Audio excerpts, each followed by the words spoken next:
Why is it that conservatives are the ones who are being blamed by the media? Why is it that the media is saying that conservatives are a threat to free speech? We've left behind the point where progressives, where leftists, and where the hard left really care about facts and reality. These characters do not have the courage of their convictions. In fact, they don't even really believe on some levels what they actually say, because if they actually believed that America was on the verge of a dictatorial takeover by the hard right, these people would be fleeing the country or taking up arms.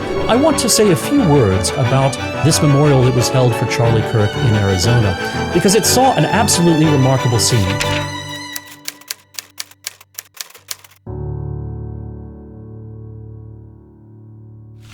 It's been a little more than 2 weeks since the assassination of Charlie Kirk, and already we see how few consequences there are, both for those whose radical rhetoric set the stage for the murder, and for many of the radical activists who are trying to continue to silence conservatives on America's campuses.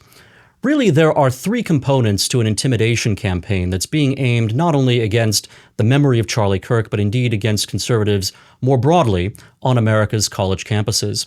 At the very top of this campaign, at the first layer, are those in the elite media and in the universities themselves, in many departments, who are promulgating the idea that conservatives and not gunmen, not radical gunmen like Tyler Robinson, that conservatives instead are the threats to free speech, they're the threats to public safety, and they're the ones whose freedoms must be constrained. They're the ones who must actually be the targets of both censure and ultimately some degree of force either being used by government or being used by vigilantes, whether it's Antifa activists or perhaps ultimately by gunmen themselves, in order to stop these conservatives from creating dangerous situations and inflicting harm on other people.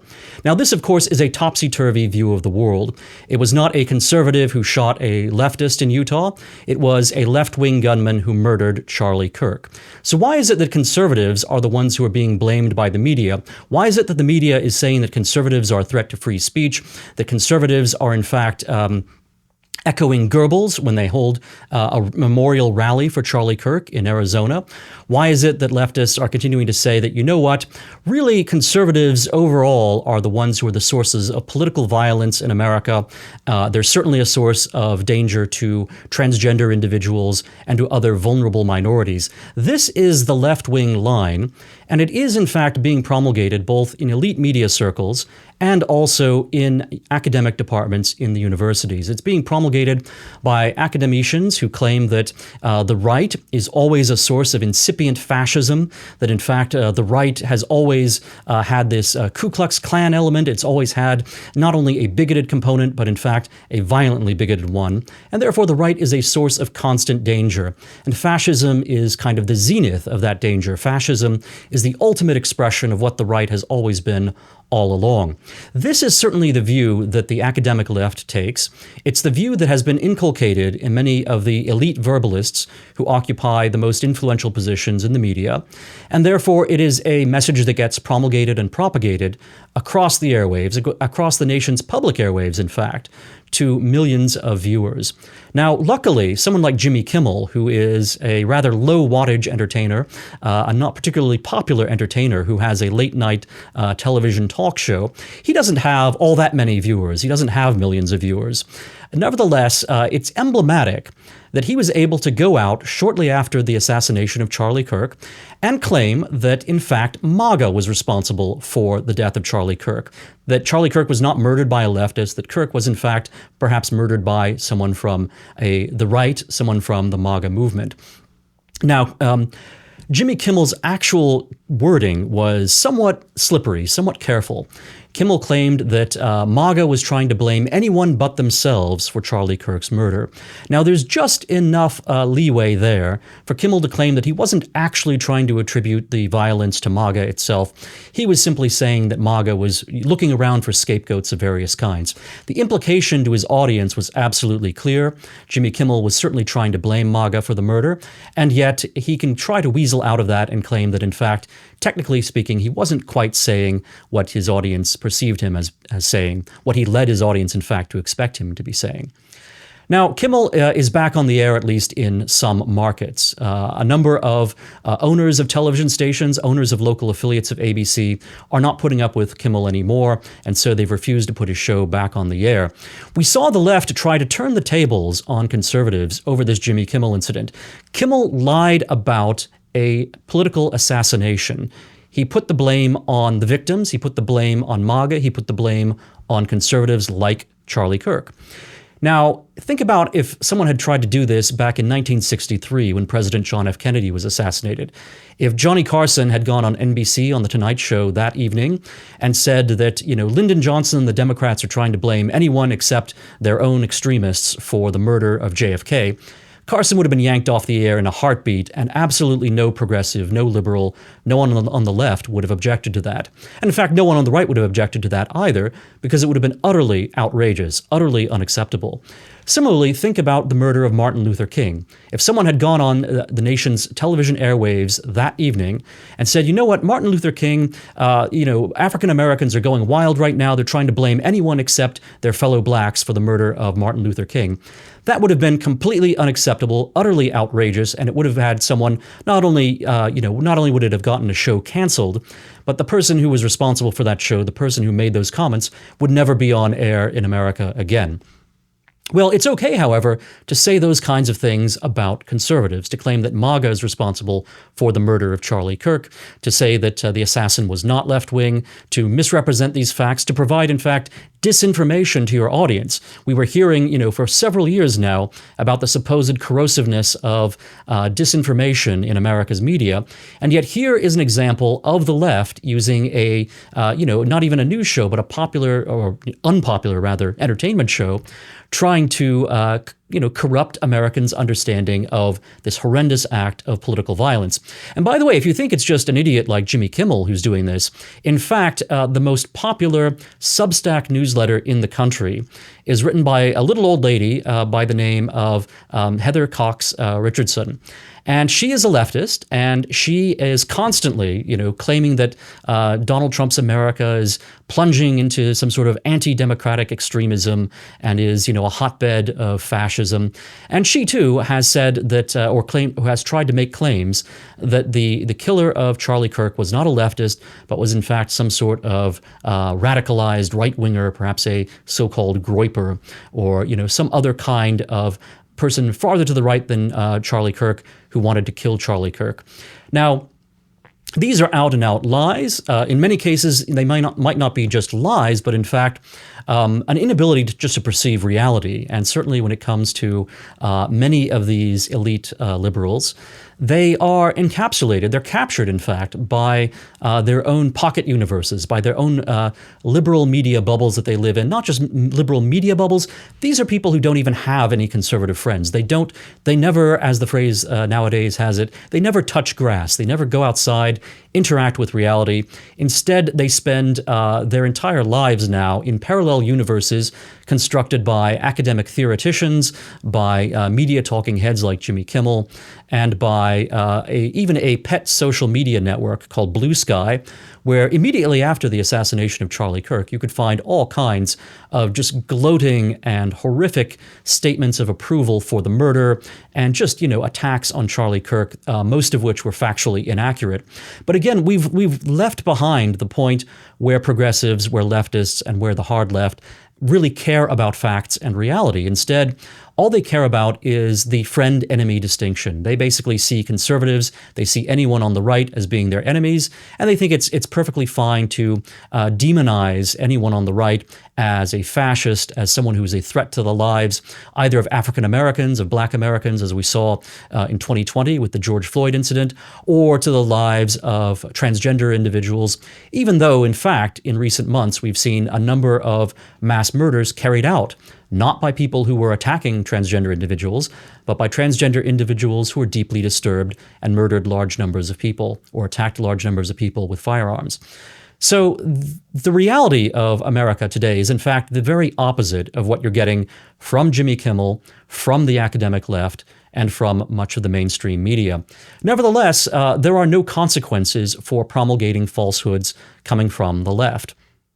Now, I want to mention there are really three layers to the way in which the left is trying to enforce. I mean, in fact, these three layers I'm about to describe, in a way, have a great deal of similarity to the very thing that leftists claim to be opposing. The left is, in fact, adopting some of the tactics that fascists had previously used.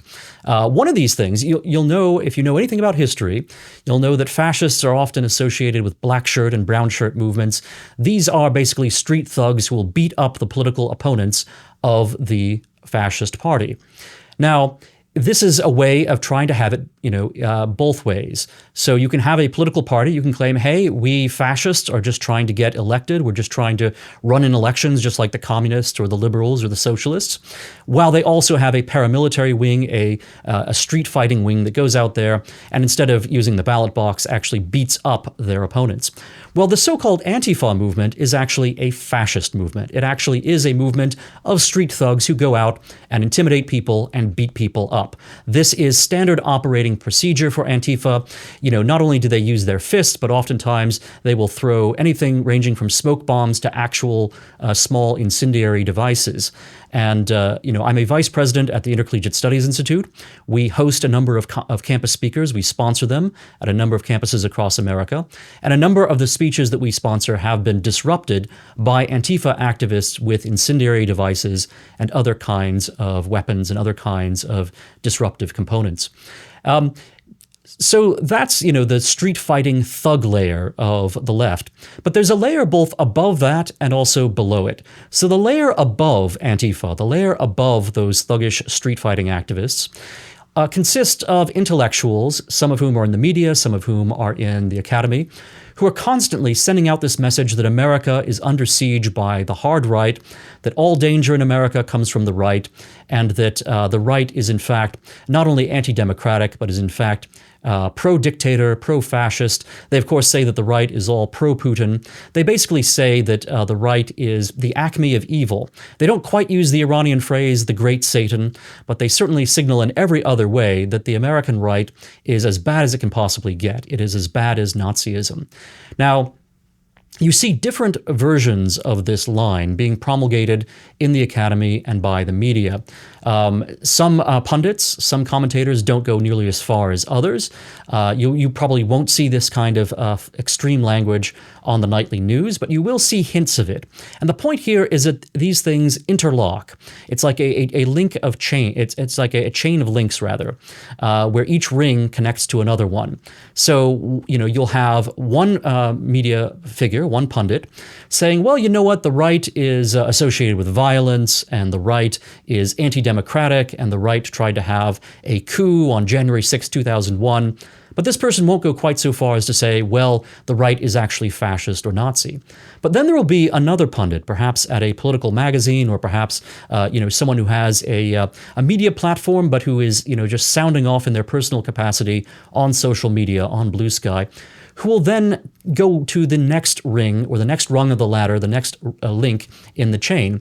And they'll say, you know what, the right is not only anti-democratic, but clearly the anti-democratic character of the right bears a very strong resemblance to something we've seen before, something we've seen with Mussolini or with Adolf Hitler or with other kinds of fascist dictators. And so they will slowly fill in the blanks that have been sketched out by the more respectable figures in the left-wing media. The less respectable figures in the left-wing media, and especially in the left-wing academy, they will then fill in the picture and say, here you go. We're now showing you exactly what the right looks like, and the right, in fact, is wearing a Nazi uniform. Now, the academics, the professors, and the media propagandists, the left-wing television personalities and figures on social media who are making the rhetoric even more extreme, these characters do not have the courage of their convictions. In fact, they don't even really believe on some levels what they actually say, because if they actually believed that America was on the verge of a dictatorial takeover by the hard right, these people would be fleeing the country or taking up arms. Now, of course, I think very few of them are capable of taking up arms, morally speaking. I think very few of them actually have the courage or the boldness to do so. And as a result, their behavior that they exhibit time and time again is actually that of a very comfortable class of people who are not, in fact, worried that America is being taken over by their enemies or that their freedoms are in danger, let alone their lives being in danger. Instead, they're millionaires. Instead, these are people who have, permanent tenure in our nation's universities. These folks who, claim that America is on the verge of a fascist takeover do not behave that way. They instead behave as if their lives will go on just as comfortably as ever. It's only their rhetoric that becomes ever more extreme, and their rhetoric becomes ever more extreme because that's how they see themselves gaining political advantage. In fact, that's how they see themselves maintaining the privileges and the wealth that they currently enjoy. They're challenged by a populist movement. They're challenged by populists who say, wait a minute, why are we giving taxpayers' dollars to universities that are teaching the next generation of Americans to hate America? Why are we, giving all this money to universities that are claiming that women are not a biological reality, that in fact men can be women too? Why do we give public money to institutions that do this?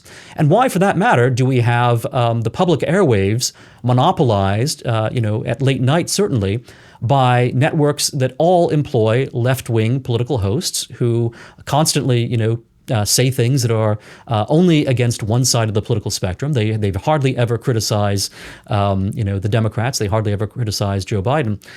This is something that Americans might start to question. They might start to say, why is it that these FCC licenses, these licenses regarding the public airwaves, which have to be shared by everyone, why is it that they wind up in the hands of people who seem to exclusively program left-wing messages? So there is a lot of privilege at stake here that the left, the sort of establishment left, the left that is in power, is afraid of losing. And for generations, the left has had not only a stranglehold on the federal bureaucracy, not only was it the case that Democrats controlled Congress for decades at a time, but even more importantly than all of that, the left is deeply embedded in the nation's philanthropies, in the nation's foundations, in the universities, which are themselves, in some ways, just mountains of cash because they have endowments that in many cases are, tens of, perhaps even hundreds of billions of dollars. These are extremely wealthy institutions, extremely powerful institutions, institutions that are changing the minds of young people who come to them for what they think is going to be education, but instead is a kind of propagandization. These are extremely powerful institutions, and they are worried. They're worried about public scrutiny. They're worried about voters looking at what's actually happening within these, Ivied halls, and they're very worried about the idea of any kind of public scrutiny being applied to the money and the privileges that the elite left has. And so they're basically saying that anyone who's a populist, anyone who is on the right, anyone who's actually anti-establishment in any way, who is challenging the power of the universities and the media and the great, major philanthropies, anyone who's doing that must be not a good faith Democrat, a good Jeffersonian Democrat perhaps, but is in fact a fascist, someone who's trying to overthrow all the norms of decent society and bring about an absolutely nightmarish totalitarian one.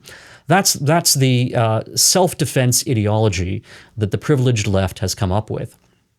And like I say, they don't actually believe it because they don't ever behave as if America is on the verge of some sort of coup or a takeover by their enemies.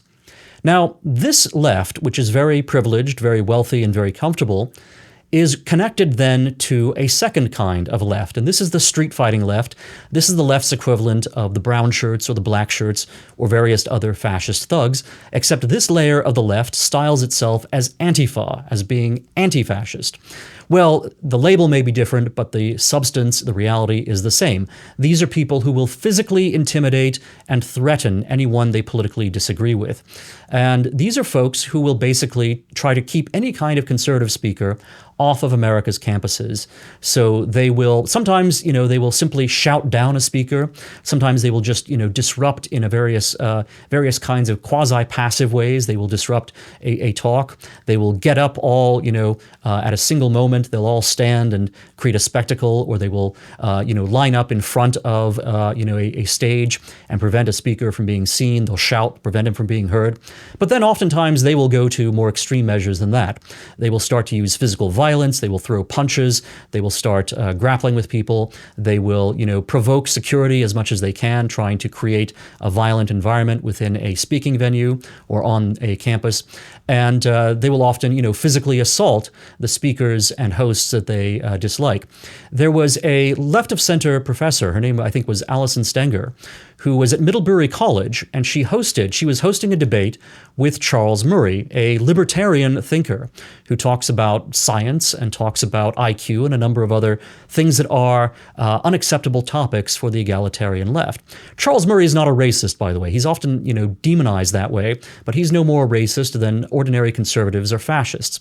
Charles Murray is, in fact, a very generous human being. I know the guy slightly myself, and he's a very good person.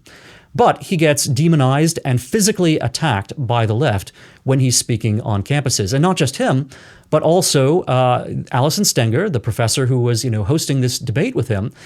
She got a concussion because this left-wing mob was attacking her and attacking Charles Murray. So Antifa mobs are very much the brown shirt or black shirt component of the left. And notice how the respectable left deals with these radicals. The respectable left always minimizes the violence that they are engaged in. They always say, well, you know what? Okay, maybe the Antifa types go a little bit too far, but they're not systematic, they're not organized. This is just a random incident. It's not something that anyone should really take very seriously. Of course, the elite left talks about street crime the same way as well. They talk about someone getting stabbed in the neck and murdered on the subway as being, well, that's just the price you pay for living in a city. Sometimes a crazy person will drive a knife into your neck. But don't worry about it. That doesn't happen all that often. Hey, look, crime rates are slightly down, and therefore everything is hunky-dory, and you should just, go back to sleep until, one day someone does plunge a blade into your neck. The elite left likes to minimize both the violent conditions they create in our cities as a result of their horrible policies. They're very soft on crime policies. And they like to minimize and downplay the atmosphere of intimidation that exists on America's campuses and is directed against conservatives. They will also, and this is really, a very sinister maneuver on the part of the elite left, they will claim that in the name of fighting the Antifa radical, street fighting left, the moderate left will claim that, in fact, by clamping down on campus speech, they are trying to keep conservatives safe. They're trying to keep conservatives safe from themselves.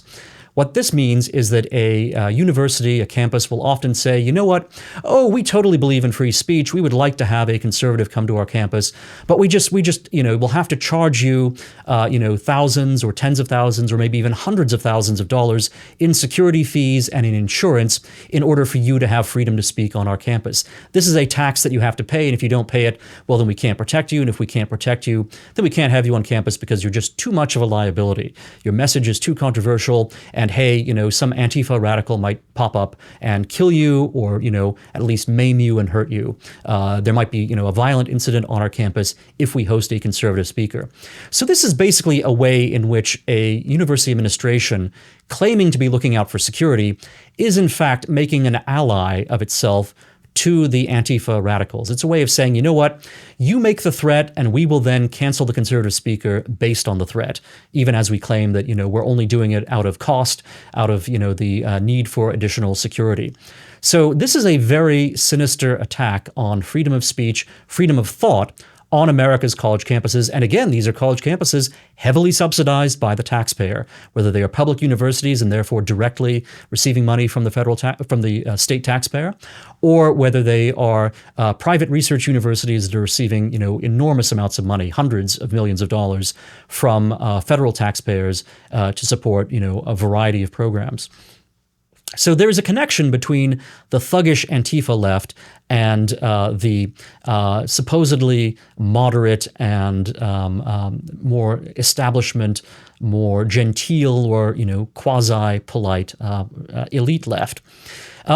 Note, by the way, that the Antifa left basically simply takes the propaganda, they take the ideas that come from everyone from the mainstream media through to academic departments of history, and they take the message that comes from these supposedly middle of the road left wing center left voices, and they simply radicalize that message and take it a little further. So they say, hey, if it's true that Donald Trump is threatening American democracy, if it's true as various academics say that there are parallels between the Trump movement and MAGA on the one hand and fascism on the other, then doesn't it, stand to reason that you should act on those premises? If you have the premise, then the conclusion logically follows. And the conclusion is, hey, if it's 1933, don't people have a responsibility to stop the Nazis from taking power?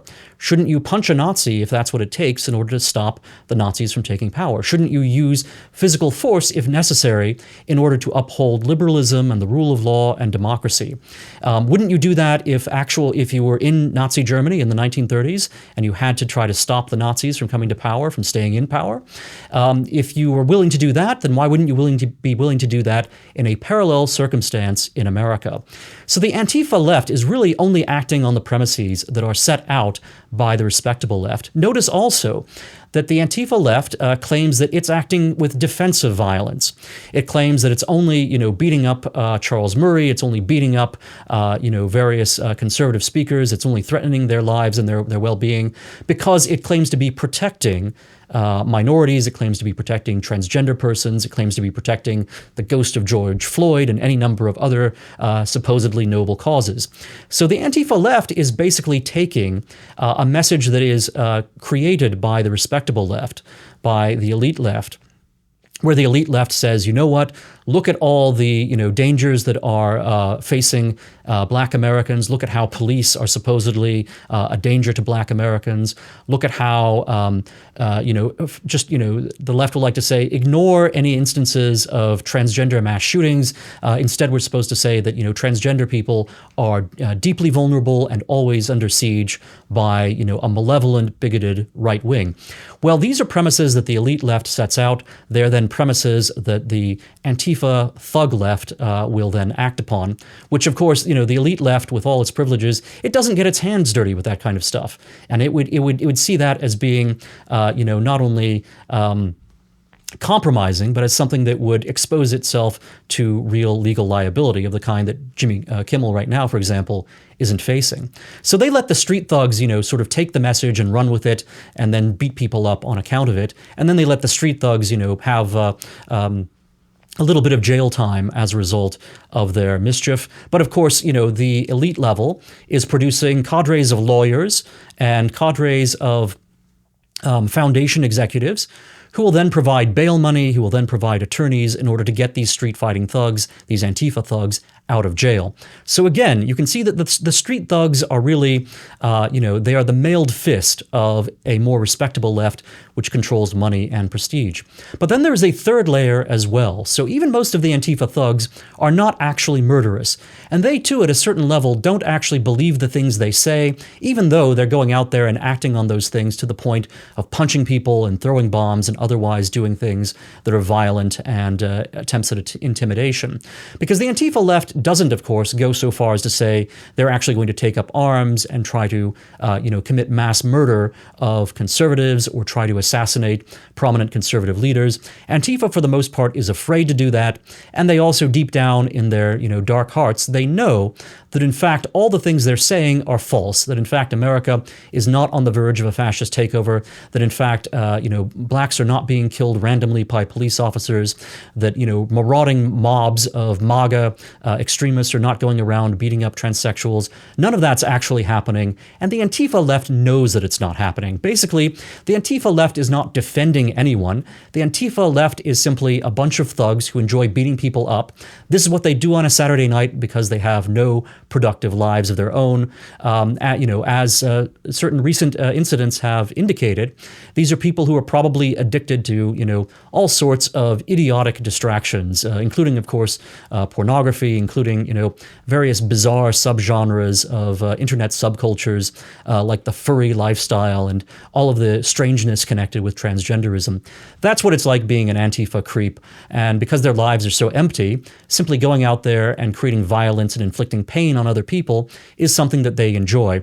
And they don't see it as being defensive. The defensiveness is a pretext. It's an ideological cloak or camouflage. The reality is simply thuggery for the sheer joy of thuggery. But then there are people who are more disturbed or who are more intensely committed. And of course, this is the description of Charlie Kirk's assassin. This was an individual who was in a sexual relationship with a transgendered person. This was an individual who spent an enormous amount of time online in transgender and, supposedly furry subcultures online. The furry subculture, these are people who get a sexual thrill out of dressing up as furry animals and pretending they are Bugs Bunny or whatever. So these are very, mentally unbalanced individuals. And of course, just think about, when you connect that kind of mental silliness and, stupidity with sexuality and all the power that comes with sexuality, you can create enormous, deep, emotional disturbances on the part of the individuals who are engaged in this stuff. Well, the assassin who killed Charlie Kirk, he was deep into that subculture. He had, a transgender lover, and he also really took seriously what he was hearing from the media and what he was hearing online from the left about the supposed fascism of Charlie Kirk, the supposed fascism of Donald Trump, of MAGA, and the supposed danger that was being posed to people like his transgender lover by the very existence of someone like Charlie Kirk, and by the very words that Charlie Kirk was saying in asserting that women are a biological reality and that men are not women. Men pretending to be women are not biological women. They're not real women. Those messages were seen as being unacceptable and as being, in fact, a kind of threat to the people who were closest to the gunman who murdered Charlie Kirk.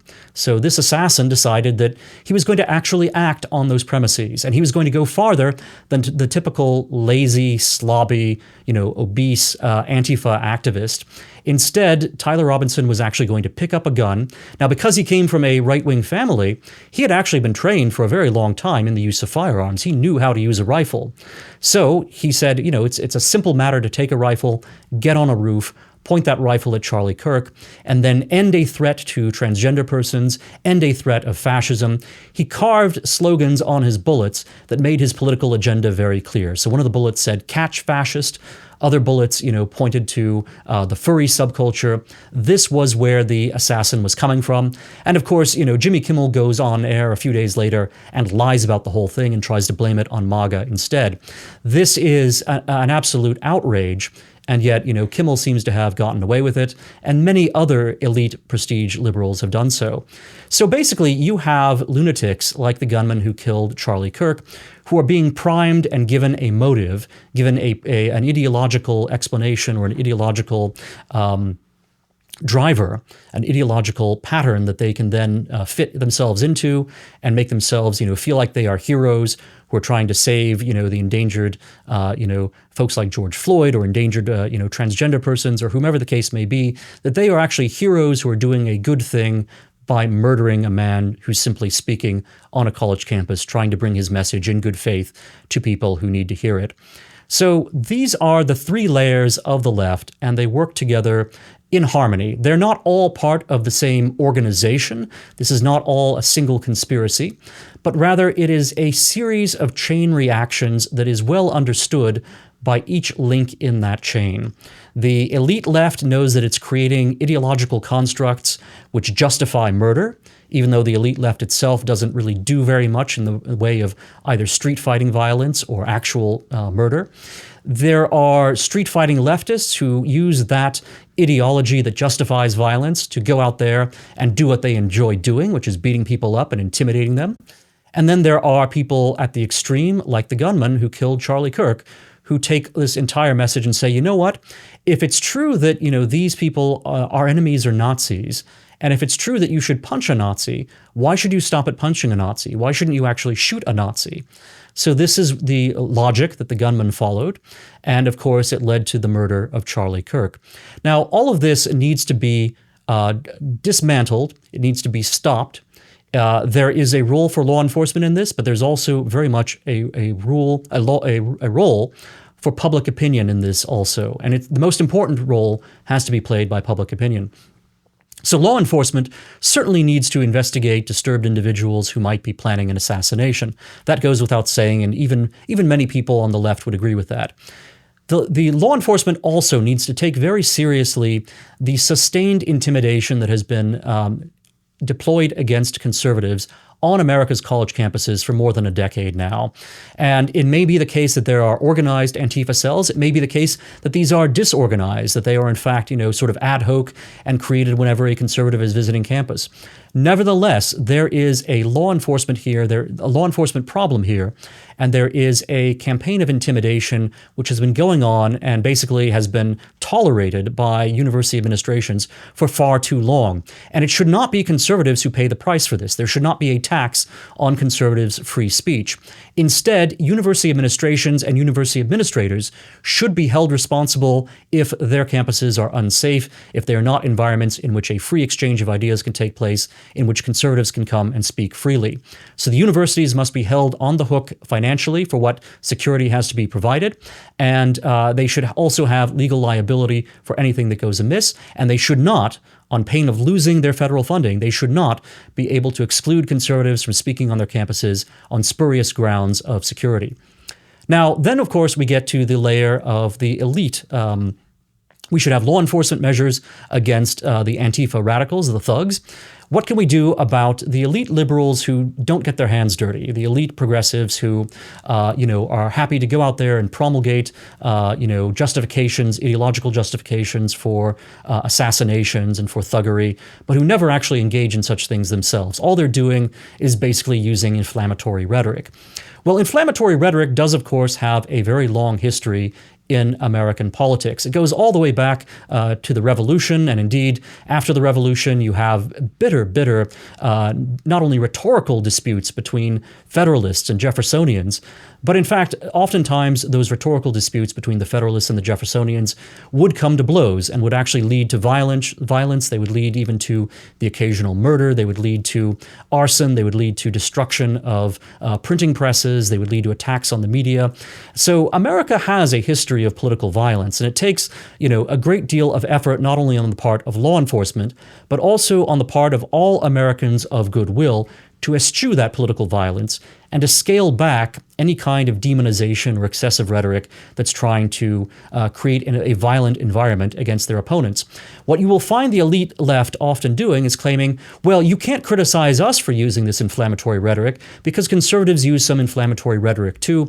And certainly President Trump is often very outspoken in criticizing his enemies and opponents. He'll use the phrase enemy of the people, for example, which the left claims is just as inflammatory as calling someone a Nazi. Well, in fact, it's not nearly as inflammatory as calling someone a Nazi. But also, even if there are things that the right is saying that go too far, and indeed there are, those things do not justify the left going as far as it goes.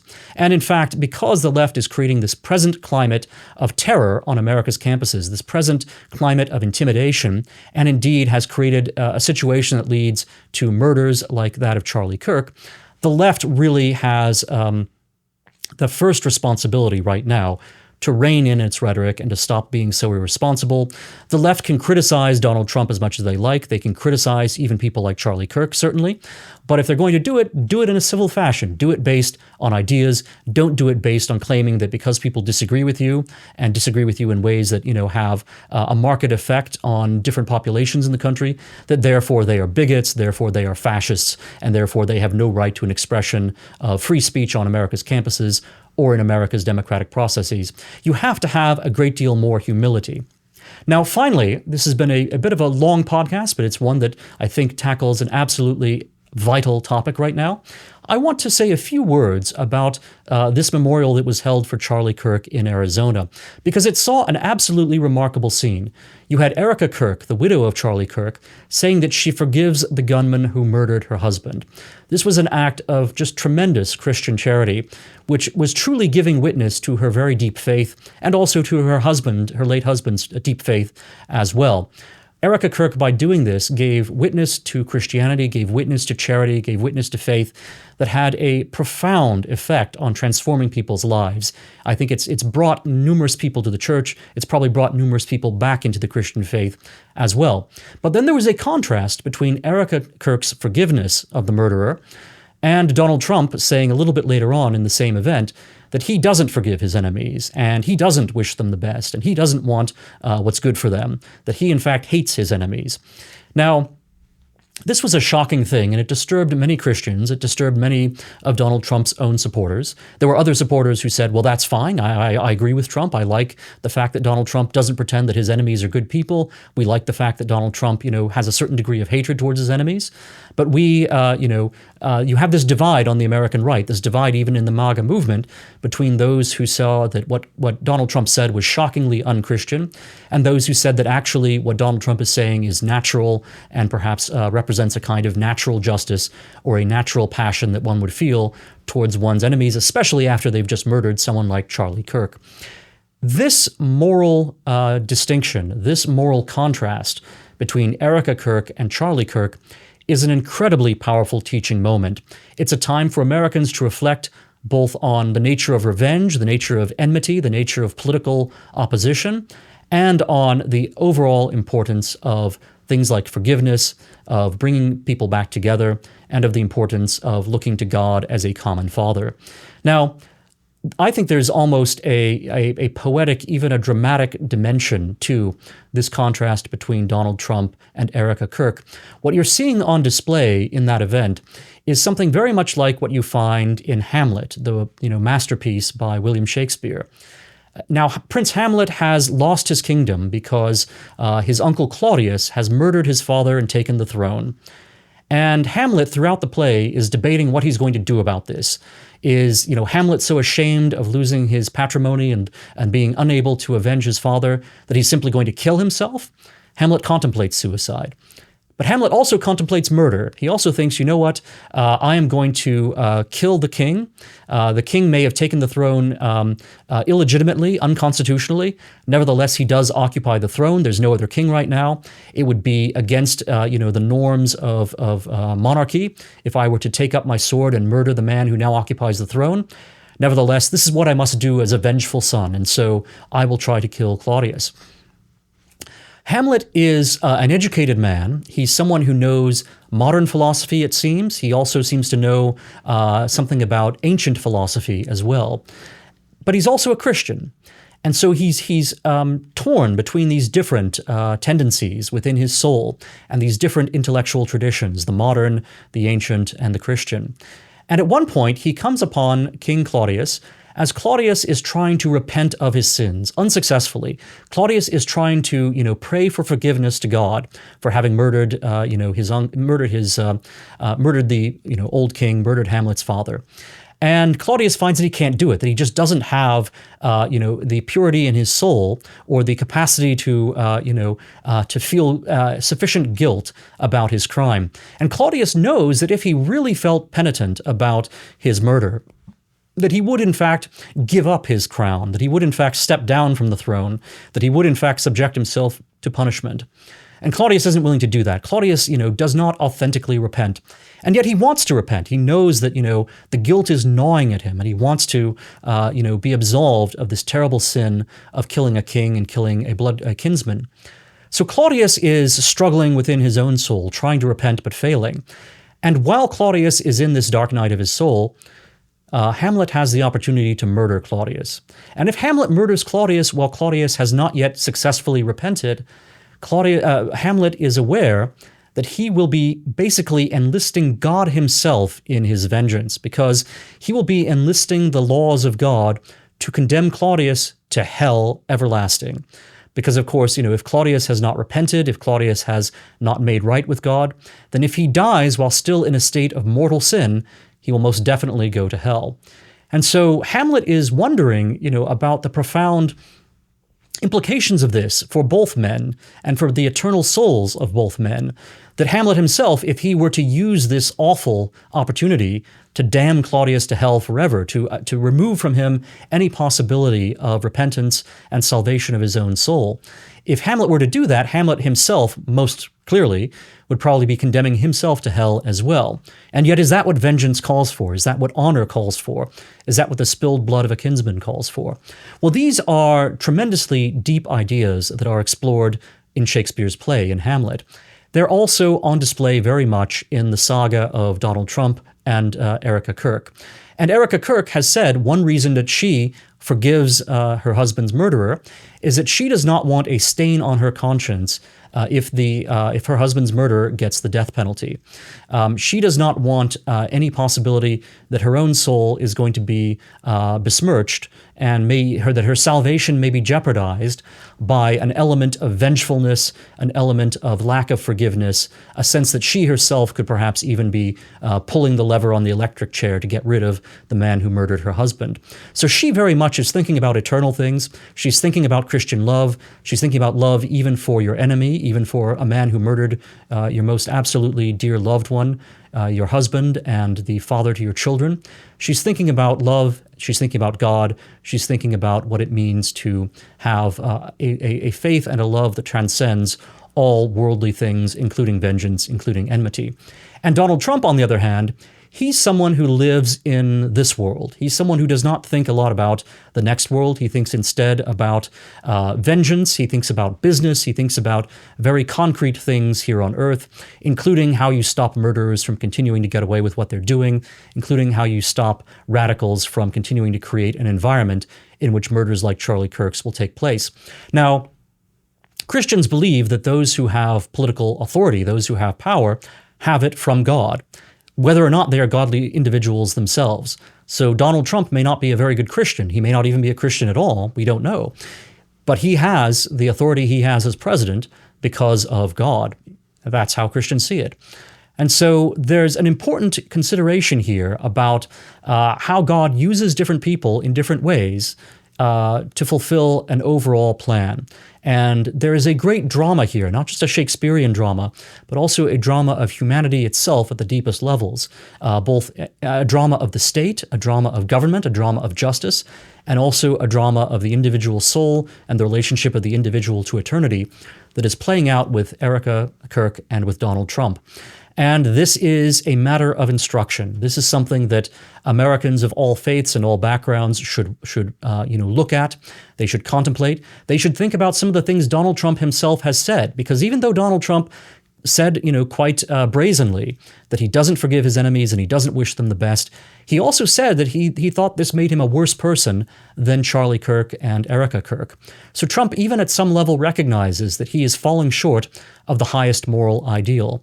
And for that matter, Donald Trump has also said in a couple of interviews that when he does occasionally think about his afterlife, when he does occasionally think about, God's judgment, he trembles a little bit and he thinks about, what his own status is, and he worries that his status is not particularly good in the eyes of God right now.